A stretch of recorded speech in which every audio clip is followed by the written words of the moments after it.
어머님은 비린내 나시니깐 저기 구석에 앉아주세요. 결혼식장에서 며느리가 시어머니에게 한 말입니다. 30년간 생선을 썰며 아들을 키워낸 어머니에게 말이죠. 비린내. 그 냄새는 새벽 5시부터 밤늦게까지 아들 하나 제대로 키우려고 악착같이 살아온 삶의 증거였습니다.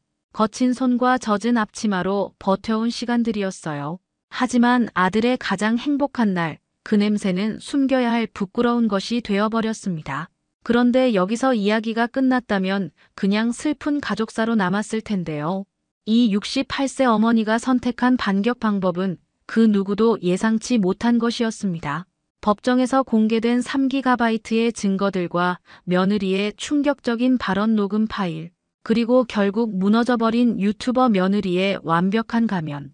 도대체 부산 팔도시장 작은 횟집에서 무슨 일이 벌어진 걸까요? 그리고 이 모든 반전의 시작은 어디서부터였을까요? 지금부터 그 놀라운 이야기를 들려드리겠습니다. 1초밖에 걸리지 않는 구독과 좋아요 눌러주시면 이야기가 더 재미있으실 거예요. 그럼 지금부터 시작합니다. 새벽 5시 반, 부산 수영구 팔도시장에 하나둘 불이 켜지기 시작했습니다. 그 중에서도 가장 먼저 환하게 밝아진 곳은 막설어 횟집이었죠. 김혜자는 이미 1시간 전부터 업한장을 다녀온 상태였습니다. 손수레에 가득 실린 싱싱한 광어와 우럭, 농어들이 아직 꿈틀거리고 있었어요. 오늘도 좋은 놈들만 골라왔네. 김혜자는 두툼한 고무 장갑을 끼고 생선들을 하나씩 살펴봤습니다. 30년간 이 일을 해오면서 생긴 안목이었죠. 눈이 맑고 비늘이 반짝이는 것, 아가미가 선홍색인 것들만 골라내는 솜씨는 이제 예술의 경지에 다다랐어요. 칼을 들고 생선 비늘을 긁어내는 소리가 시장 안에 리듬감 있게 울려 퍼졌습니다. 김혜자의 손은 거칠었어요. 수십 년간 찬물과 소금에 절여진 손이었죠. 비린내가 배어있고 작은 상처들이 여기저기 나 있었습니다. 하지만 이 손으로 아들 정우를 키워냈어요. 매일 새벽부터 밤까지 생선을 썰고 손님들을 맞이하며 번 돈으로 정우를 부산대까지 보냈습니다. 사장님, 오늘도 일찍 나오셨네요. 단골 손님인 박 아주머니가 들어섰습니다. 김혜자는 환하게 웃으며 손을 흔들었어요. 어서 와요. 오늘 광어가 정말 좋아요. 하나 포 떠드릴까요? 그럼요, 믿고 맡기죠. 김혜자 사장님 솜씨야 뭐. 이런 대화를 나누며 하루를 시작하는 것이 김혜자에겐 일상이었습니다. 손님들은 그저 값싸고 신선한 회를 사러 오는 것이 아니었어요. 김혜자의 정성과 인심을 느끼러 오는 거였죠. 회 한 점을 썰 때마다 정성을 담았고 접시에 담을 때에도 마음을 넣었어요. 점심시간이 되자 정우에게서 전화가 왔습니다. 엄마, 저 결혼해요. 김혜자는 손에 들고 있던 칼을 내려놓았어요. 가슴이 벅차올랐습니다. 정말 우리 정우가 어떤 아이인데 좋은 사람이에요. 이번 주말에 데리고 갈게요. 전화를 끊고 나서 김혜자는 한참을 멍하니 서 있었습니다. 35이 된 아들이 드디어 좋은 사람을 만났다니요. 혼자 키운 아들이 이제 자신만의 가정을 꾸리게 된다는 생각에 눈물이 핑 돌았어요. 주말이 되어 정우가 다희를 데리고 내려왔습니다. 김혜자는 며칠 전부터 가게를 깨끗이 정리하고 정우가 좋아하는 음식들을 준비해놨어요. 다희는 생각보다 단정하고 예쁜 아이였습니다. 어머님, 안녕하세요. 최다희라고 해요. 어머, 얼마나 예쁜 아이냐. 정우가 복이 많네. 김혜자는 다희의 손을 잡고 반갑게 인사했습니다. 다희도 웃으며 인사를 받았어요. 첫 만남치고는 나쁘지 않았죠. 이 아이면 잘 지낼 수 있겠구나.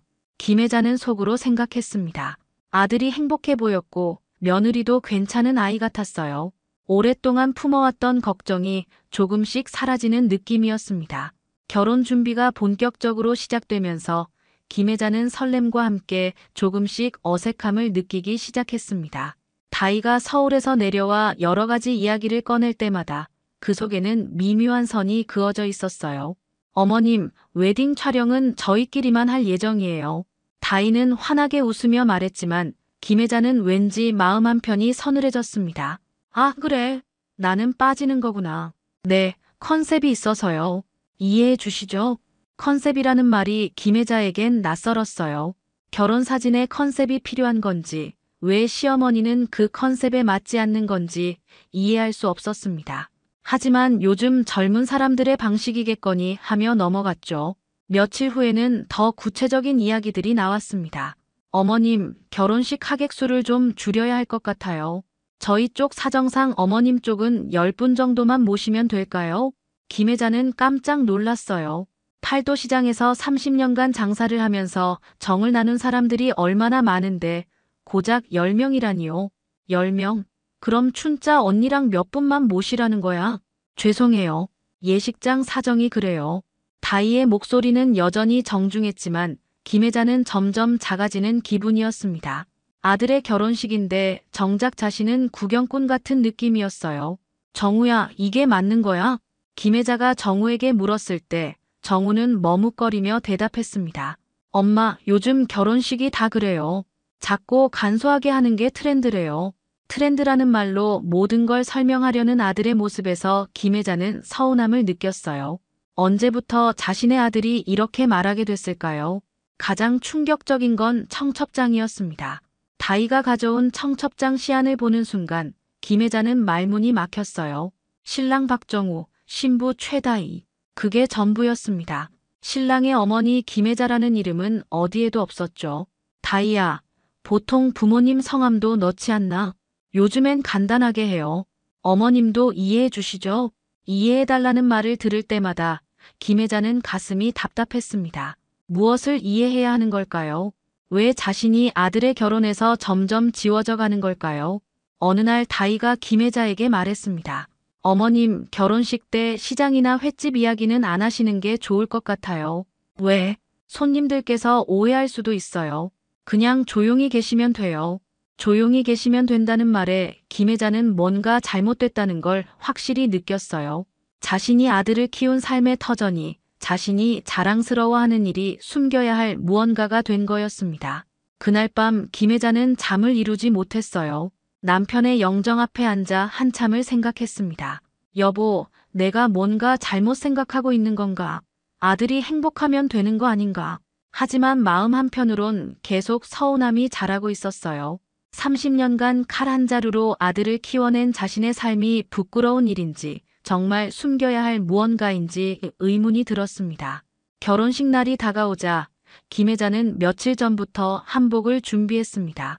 시장 근처 한복집에서 고른 자주색 저고리와 회색 치마였어요. 화려하지는 않았지만 단정하고 품이 있어 보였죠.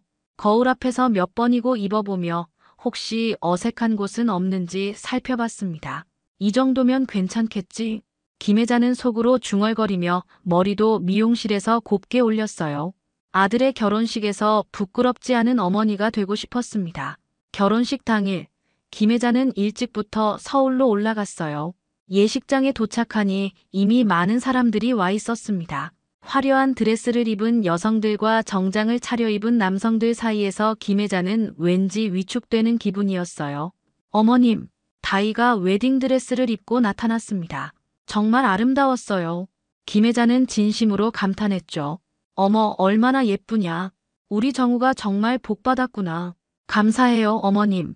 하지만 다희의 미소는 어딘지 어색했습니다. 주변에 있던 사람들이 김 회장을 쳐다보는 시선도 묘했어요. 어머님, 자리는 저쪽이에요. 웨딩 플래너가 김 회장을 안내한 곳은 예식장 맨 뒤 복도 쪽이었습니다. 신랑 어머니 자리라고 하기엔 너무 외진 곳이었어요. 반면 신부 어머니인 고지연은 앞쪽 중앙에 당당히 앉아 있었죠. 저기가 제 자리인가요? 네, 죄송합니다. 자리 배치가 이렇게 됐네요. 김 회장은 뭔가 이상하다고 생각했지만 조용히 앉았습니다. 주변 사람들은 모두 모르는 얼굴들이었어요. 팔도 시장에서 함께 오려던 친구들은 인원 제한 때문에 대부분 오지 못했습니다. 식이 시작되고 정우가 입장했을 때 김 회장의 눈에는 눈물이 맺혔어요. 저 작은 아이를 혼자 키워내느라 얼마나 힘들었는지 그 모든 순간들이 스쳐 지나갔습니다. 하지만 기쁨도 잠시, 포토타임이 되자 또 다른 충격이 기다리고 있었어요. 가족사진 촬영하겠습니다. 사진사가 외쳤지만 김 회장은 호명되지 않았습니다. 신부 가족들만 단상으로 올라갔어요. 저도 가야 하는 거 아닌가요? 김 회장가 주변 사람에게 물었지만 그 사람도 어리둥절한 표정이었습니다. 신랑 어머님은 따로 찍으실 것 같은데요. 하지만 따로 찍는 시간은 오지 않았어요. 신부 측 가족 사진, 친구들 사진, 회사 동료들 사진까지 찍었지만 김혜자가 들어간 사진은 단 한 장도 없었습니다. 우리 쪽만 찍어요. 다희가 사진사에게 말하는 소리가 들렸어요. 김혜자는 그 순간 자신이 우리 쪽이 아니라는 걸 확실히 깨달았습니다. 축사 시간에도 김혜자에 대한 언급은 전혀 없었어요. 신부의 어머니 고지연에 대한 소개는 길고 자세했지만 신랑의 어머니에 대해서는 한마디도 없었죠. 신랑 박정우 씨는 부산에서 서울로 올라와 열심히 노력해서 지금의 자리에 오른 분입니다. 사회자의 멘트였어요. 마치 정우가 혼자 힘으로 자란 것처럼 들렸습니다. 그 열심히 노력할 수 있게 뒷바라지한 사람이 누구인지는 아무도 궁금해하지 않는 것 같았어요. 식이 끝나고 피로연 시간에도 김혜자는 계속 구석에 앉아 있었습니다. 아무도 인사를 오지 않았고 누구도 김혜자에게 관심을 보이지 않았어요. 회 썰어 자식 키운 엄마가 여기선 아예 없는 사람이네.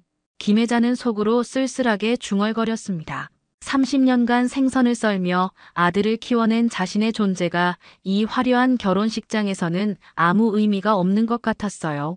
아니, 오히려 숨겨야 할 부끄러운 무언가가 된 느낌이었습니다. 결혼식이 끝나고 집으로 돌아오는 길, 김혜자는 기차 안에서 한참을 울었어요. 아들의 가장 행복한 날에 자신만 빠져있다는 현실이 너무 아팠습니다. 결혼식이 끝난 지 일주일 후 정우가 갑자기 부산으로 내려왔습니다. 혼자서요. 김혜자는 반가웠지만 뭔가 어색한 분위기를 느꼈어요. 엄마 앉아서 이야기해요. 정우의 표정이 진지했습니다. 김혜자는 가게 안쪽 작은 테이블에 앉았어요. 엄마, 저희가 전셋집을 구하려고 하는데요. 그래, 좋은 곳 찾았나? 네, 그런데 보증금이 좀 부족해서요. 혹시 엄마가 도와줄 수 있을까요? 김혜자는 순간 머리가 하얘졌어요. 결혼식에서 그렇게 대우받고 나서 이제 돈이 필요하니까 찾아온 건가요? 얼마나 필요한데? 4천만 원 정도요. 나중에 꼭 갚을게요. 4천만 원. 김혜자가 몇 년간 모아둔 돈이었습니다. 노후를 위해 아프면 병원비로 쓰려고 아껴온 돈이었어요. 정우야, 엄마가 그 돈을 어떻게 모았는지 알지? 네, 알아요. 그래서 더 죄송하고요. 하지만 정우의 목소리에는 진정한 미안함이 느껴지지 않았어요. 마치 당연히 도와줘야 하는 것처럼 말하고 있었습니다. 김혜자는 며칠을 고민했어요. 결국 아들이니까 며느리와 잘 살라고 돈을 내줬습니다. 하지만 뭔가 찜찜한 기분은 가시지 않았어요. 언니, 정말 돈 줬어? 며칠 후 송춘자가 물었습니다. 김혜자가 사정을 털어놓자 송춘자는 혀를 찼어요. 언니, 정신 차려. 결혼식 때 그렇게 굴더니 이제 돈까지 뜯어가네. 그래도 내 아들인데 뭐. 아들이라고 다 같은 아들이야? 언니가 너무 착해. 송춘자의 말이 김혜자의 마음에 깊이 박혔습니다. 정말 자신이 너무 착한 걸까요? 그런데 문제는 거기서 끝나지 않았어요. 한 달 후 다시 정우가 전화를 걸어왔습니다. 엄마, 혹시 통장 정리 좀 해줄 수 있어요? 통장 정리. 다희가 가계부를 정리하려고 하는데 엄마 지출 내역도 필요하대요. 가족이 됐으니까요. 가족이 됐다는 말이 이상했어요. 결혼식 때는 가족이 아닌 것처럼 대했으면서요. 내 지출 내역이 왜 필요한데? 그냥 정리 차원에서요. 나중에 세금 문제도 있고요. 김혜자는 뭔가 이상함을 느꼈습니다. 하지만 아들이 하는 말이니까 일단 통장 내역을 정리해서 보내줬어요. 며칠 후 다희에게서 직접 전화가 왔습니다. 어머님, 혹시 다른 통장은 없으세요? 다른 통장? 더 있으실 것 같은데요. 이것만으로는 부족해요. 부족하다는 말에 김혜자는 화가 났어요. 무엇이 부족하다는 건지, 왜 자신의 전 재산을 알아야 하는 건지 이해할 수 없었습니다. 다희야, 그건 왜 필요한 거야? 아, 그냥 정리 차원에서요. 어머님도 이해해 주시죠? 또 이해해달라는 말이었어요. 김혜자는 그날부터 뭔가 잘못됐다는 확신이 들기 시작했습니다. 그날 밤 송춘자와 둘이 앉아 맥주를 마시며 이야기했어요. 언니, 이상하지 않아? 돈 받아가더니 이제 재산 파악까지 하려고 해. 나도 그런 생각이 드네. 언니, 회는 썰어도 인생은 얕보이지 마라. 언니가 호구가 아니잖아. 송춘자의 말이 김혜자의 가슴에 와닿았습니다. 정말 자신이 호구 취급받고 있는 건 아닐까요? 그날부터 김혜자는 조심스럽게 자료들을 정리하기 시작했어요. 통장 내역, 카드 사용 기록, 정우에게 보내준 돈의 증빙들까지. 왜 그런 일을 하는지 자신도 정확히 알 수 없었지만 본능적으로 뭔가 대비해야 한다는 생각이 들었습니다. 그리고 송춘자의 조언에 따라 작은 녹음기도 하나 샀어요. 혹시 모르니까요. 언니, 이제부터는 모든 대화를 녹음해. 나중에 문제 생기면 증거가 되잖아. 김혜자는 처음에는 망설였지만 점점 더 의심스러운 일들이 벌어지면서 녹음기를 켜두기 시작했습니다. 김혜자가 자료를 정리하기 시작한 지 한 달쯤 지났을 때 다희의 어머니 고지연이 갑자기 부산으로 내려왔습니다. 사전 연락도 없이 말이죠. 김혜자는 급하게 가게를 정리하고 고지연을 맞았어요. 사부인, 갑자기 어쩐 일이세요? 아, 그냥 한번 뵙고 싶어서요. 고지연의 말투는 정중했지만 눈빛은 차가웠습니다. 김혜자는 왠지 불안한 기분이 들었어요. 사부인, 요즘 건강은 어떠세요? 네, 괜찮습니다. 혹시 깜빡깜빡 하시는 일은 없으세요? 나이가 드시니까요. 갑자기 웬 건망증 이야기인지 김혜자는 당황했습니다. 자신은 아직 68이고 가게 일도 혼자 척척 해내는데 말이죠. 아니요, 멀쩡합니다. 그래도 한번 검사 받아보시는 게 좋을 것 같아요. 요즘 치매 조기 진단이 중요하다고 하더라고요. 치매라는 말이 나오자 김혜자는 깜짝 놀랐어요. 갑자기 왜 치매 검사 이야기를 하는 건지 이해할 수 없었습니다. 저한테 무슨 문제라도 있나요? 아니에요. 그냥 건강관리 차원에서요. 하지만 고지연의 표정은 뭔가 다른 속셈이 있어 보였어요. 김혜자는 점점 불안해졌습니다. 며칠 후 정우가 또 내려왔어요. 이번에도 혼자였습니다. 엄마, 혹시 집에 CCTV 달면 안 될까요? CCTV? 왜? 요즘 시장 근처에 도둑도 많다고 하고 엄마 혼자 계시니까 안전을 위해서요. 김혜자는 이상했어요. 팔도 시장은 서로 다 아는 사이라 도둑 걱정은 별로 없었거든요. 하지만 아들이 자신의 안전을 걱정한다니 마음 한편으로는 고마웠습니다. 그래, 알았다. 며칠 후 CCTV가 설치됐어요. 거실과 가게 앞쪽에 2대나 달았습니다. 정우는 핸드폰으로 실시간으로 볼 수 있다고 했어요. 그런데 이상한 일들이 계속 일어났습니다. 시장 사람들이 김혜자를 보는 눈빛이 묘해진 거예요. 혜자 언니, 요즘 어때? 건강은? 무슨 소리야? 나 멀쩡해. 그래도 나이가 나이니까. 혹시 깜빡하는 일 없어? 왜 갑자기 모든 사람이 자신의 건망증을 걱정하는지 김혜자는 영문을 알 수 없었어요. 하지만 점점 더 많은 사람들이 비슷한 말을 했습니다. 혜자 언니가 요즘 좀 이상하다던데. 뭐가 이상해? 글쎄, 깜빡하는 일이 많다고 하더라고. 김혜자는 화가 났어요. 누가 그런 소문을 퍼뜨리는 건지, 왜 자신을 치매 환자 취급하는 건지 도저히 이해할 수 없었습니다. 그러던 어느 날, 다희가 고지연과 함께 부산에 내려왔어요. 둘이 함께 온 건 처음이었습니다. 어머님, 오늘은 중요한 이야기가 있어서 왔어요. 다희의 목소리가 평소보다 단호했습니다. 어머님께서 요즘 많이 깜빡하신다고 해서요. 정우도 걱정하고 있어요. 나는 안 깜빡해. 그래도 병원에서 한번 정밀 검사를 받아보시는 게 좋을 것 같아요. 고지연이 끼어들었어요. 그리고 혹시 재산 관리도 저희가 도와드릴까요? 요즘 보이스피싱도 많고 실수할 수도 있잖아요. 재산 관리라는 말에 김혜자는 번쩍 정신이 들었습니다. 결국 이것이 목적이었구나 싶었어요. 내 재산은 내가 알아서 관리해. 어머님, 저희가 가족인데 도와드리는 게 당연하죠. 그때 김혜자는 주머니에서 녹음기를 꺼냈어요. 빨간 불이 깜빡이고 있었습니다.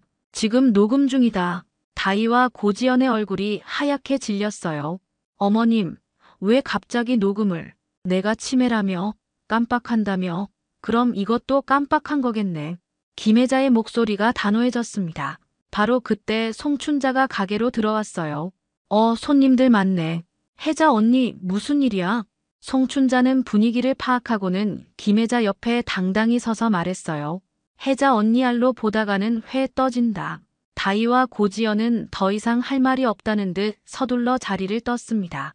김혜자는 그제서야 무슨 일이 벌어지고 있는지 정확히 깨달았어요. 송춘자의 도움으로 다희와 고지연을 물리친 후 김혜자는 본격적으로 증거를 수집하기 시작했습니다. 지난 몇 달간 녹음한 내용들을 정리하고 CCTV 영상도 따로 저장해뒀어요. 통장 거래 내역, 문자 메시지, 심지어 결혼식 영상까지 모든 것을 체계적으로 정리했습니다. 언니, 이걸 다 모았어. 송춘자가 김혜자의 집에서 쌓여있는 서류들을 보고 놀랐어요. 파일 하나하나가 김혜자가 당한 모욕과 배제의 증거였습니다. 응, 변호사님이 증거가 많을수록 좋다고 하더라고. 김혜자는 시장 상인회에서 소개받은 변호사를 만나 상담을 받았어요. 변호사는 김혜자의 이야기를 듣고 깜짝 놀랐습니다. 이 정도면 명예훼손과 정신적 학대로 충분히 소송이 가능합니다. 정말요? 네. 특히 치매 프레임과 재산 탈취 시도는 심각한 문제죠. 드디어 법정에 서게 된 날, 김혜자는 떨리는 마음으로 법원에 들어섰습니다. 송춘자와 시장 상인 몇 명이 증인으로 함께 왔어요. 반대편에는 다희와 고지연 그리고 정우가 앉아 있었습니다. 김혜자는 정우를 보는 순간 가슴이 아팠어요. 저 아이를 위해 30년을 바쳤는데 이제는 법정에서 마주 앉게 됐다니요. 원고 측에서 제출한 증거를 확인하겠습니다. 판사가 말했을 때 김혜자의 변호사가 준비한 자료들이 법정에 공개됐어요. 무려 3GB에 달하는 방대한 증거들이었습니다. 첫 번째로 공개된 건 결혼식 영상이었어요. 김혜자가 구석에 앉아 있는 모습, 포토타임에서 배제되는 장면들이 그대로 나왔습니다. 법정안이 조용해졌어요. 피고 측에서는 이에 대해 어떻게 생각하십니까? 판사가 다희에게 물었을 때 다희는 변명하려 했어요. 그냥 컨셉상 그렇게 된 거예요. 하지만 곧바로 녹음 파일이 재생됐습니다. 브랜딩에 안 맞아서 어머님을 지운 거예요. 저희 채널 이미지에 맞지 않거든요. 다희가 고지연에게 한 말이 법정에 그대로 울려 퍼졌어요. 다희의 얼굴이 새하얗게 질렸습니다. 피고는 시어머니를 브랜딩에 맞지 않는다는 이유로 의도적으로 배제했다고 인정하십니까? 그게 아니라. 하지만 증거는 계속 나왔어요. 치매 프레임을 씌우려던 대화, 재산 관리를 빼앗으려던 시도, 시장에 퍼뜨린 소문들까지 모든 것이 드러났습니다. 이는 명백한 정신적 학대입니다. 판사의 목소리가 엄중했어요. 피고들은 원고를 체계적으로 배제하고 치매 환자로 몰아가며 재산을 탈취하려 했습니다. 이는 명예훼손, 정신적 학대, 강요에 해당합니다. 정우가 증언대에 섰을 때 김혜자는 마지막 희망을 품었어요. 혹시 아들이라도 진실을 말해줄까 싶었거든요. 피고 박정우 씨, 어머니께서 주장하시는 내용이 사실입니까? 정우는 한참을 망설이다가 고개를 숙였어요. 사실입니다. 저희가 잘못했습니다. 그 순간 김혜자는 울컥했어요. 서운함과 동시에 안도감이 밀려왔습니다. 그래도 아들이 마지막에는 진실을 말해줬다는 게 다행이었어요. 판결이 나던 날 다희는 완전히 망가져 있었습니다. 유튜브 채널에는 악플이 쏟아지고 있었고 협찬 브랜드들이 줄줄이 계약을 해지했어요. 라이프 인하우스라는 채널 이름이 이제는 조롱거리가 됐습니다. 며느리가 시어머니를 브랜딩에 안 맞는다고 배제했다니. 이런 인간이 라이프 강의를 해? 댓글들은 가혹했어요. 다희가 그동안 쌓아온 이미지가 하루아침에 무너졌습니다. 정우도 회사에서 지방으로 발령이 났어요. 본사 브랜드 기획실에서 지방 영업소로 좌천된 거였죠. 회사에서도 이 일이 알려지면서 더 이상 서울 본사에 있기 어려워진 거예요. 김혜자는 법정을 나서며 복잡한 마음이었습니다. 이겼지만 기쁘지만은 않았어요. 가족이 이렇게 갈라져야 했나 싶어서요. 언니 잘했어. 참지만 말고 맞서길 잘했다고. 송춘자가 김혜자의 어깨를 토닥여줬어요. 법원 앞에서 김혜자는 한참을 서서 하늘을 올려다봤습니다. 법정에서 승소한 지 일주일이 지났지만 김혜자의 마음은 여전히 무거웠습니다. 이기긴 했지만 뭔가 텅 빈 느낌이었어요. 가게 일을 하면서도 자꾸 정우 생각이 났습니다. 35년을 함께 살아온 아들인데 이렇게 멀어져도 되는 건가 싶었어요. 그날 저녁 김혜자는 남편의 영정 앞에 앉았습니다. 오랜만에 길게 이야기를 나누고 싶었어요.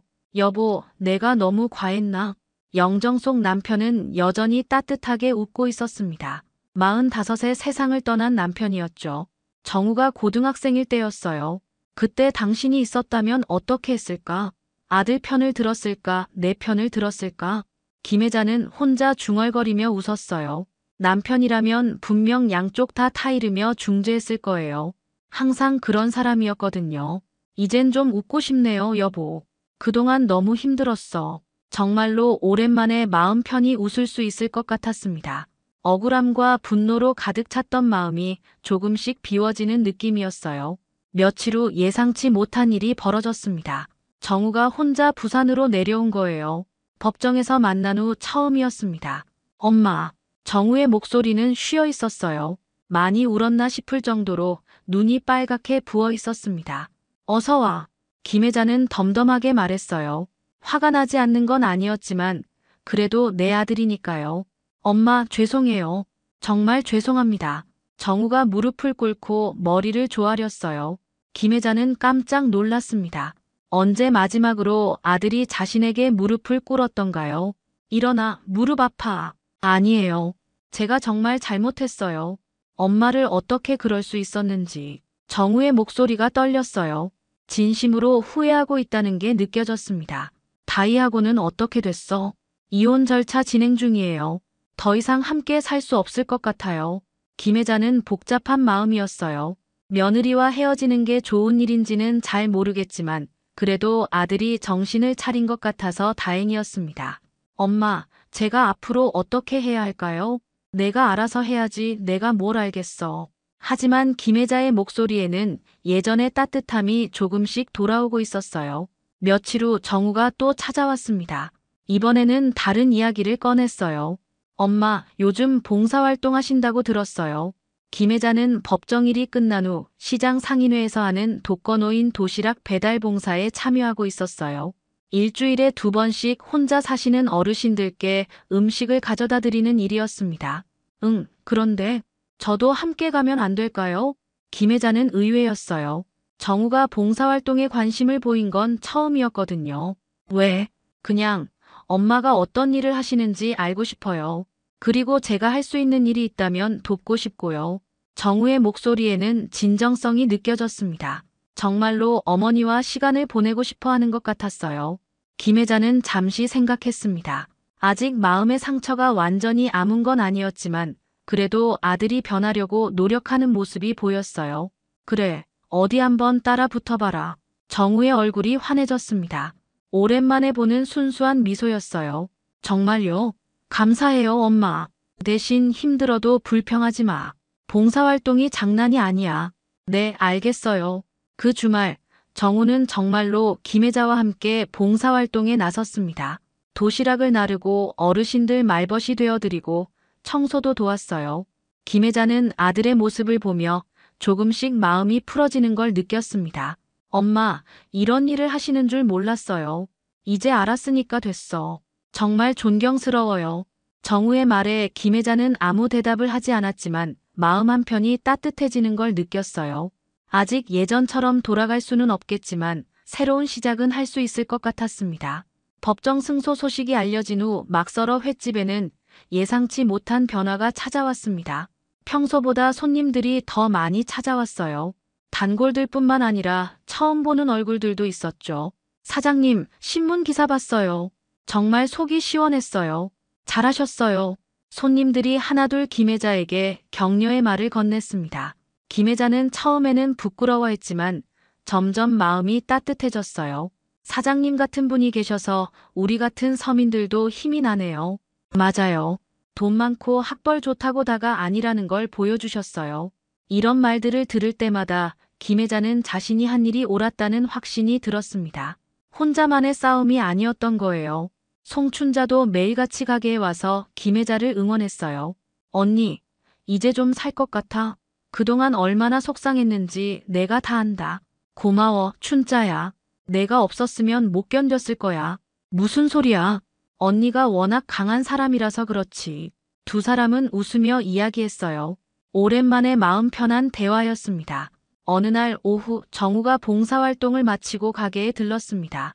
요즘 일주일에 2번씩 김혜자와 함께 봉사활동을 하고 있었어요. 엄마, 오늘 강 할머니께서 엄마 안부 물어보시더라고요. 그래, 그분이. 네, 엄마가 해주신 미역국이 정말 맛있었대요. 집에서 먹던 맛이 난다고 하시면서요. 정우의 말에 김혜자는 뿌듯했습니다. 자신의 음식이 누군가에게 위로가 된다는 게 이렇게 기분 좋은 일인지 새삼 깨달았어요. 정우야, 내가 요즘 많이 달라진 것 같다. 그래요? 응, 예전보다 사람 냄새가 나. 정우는 웃었어요.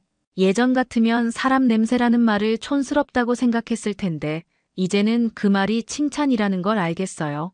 저녁 시간이 되자 단골 손님들이 하나둘 찾아왔습니다. 김혜자는 늘 그랬듯이 정성껏 회를 썰어주고 찌개다시도 듬뿍 내어주었어요.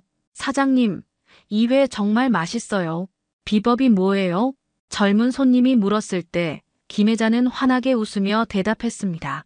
비법은 없어요. 그냥 정성으로 하는 거지. 정성이요? 예, 내는 회는 막 썰어도 정은 곱게 담아내는 사람이라에. 김혜자의 말에 가게 안이 잠시 조용해졌어요. 그 말 속에 담긴 의미를 모두가 느꼈거든요. 막 썰어도 정은 곱게 담아낸다는 게 무슨 뜻이에요? 음식은 빨리빨리 해도 마음만큼은 정성스럽게 담는단 말이지. 그게 진짜 맛의 비밀이야.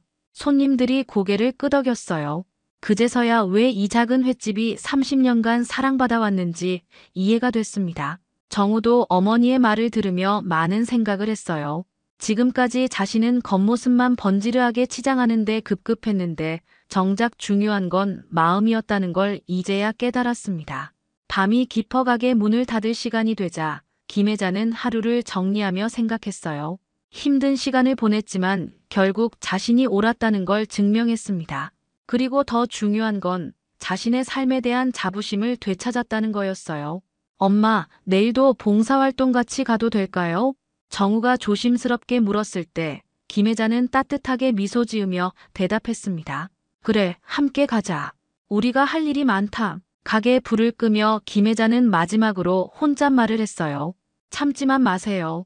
존중은 직업이 아니라 마음에서 나오는 거예요. 팔도 시장의 밤은 고요했지만 김혜자의 마음은 다시 한번 단단해졌습니다. 내일도 새벽부터 생선을 썰고 손님들을 맞이할 거예요. 하지만 이제는 당당하게 자신 있게 할 수 있을 것 같았습니다. 오늘 이야기 어떠셨나요? 구독과 좋아요는 이미 하셨을 테니 시청자님의 의견을 댓글로 달아주세요. 항상 건강하시고 행복하세요.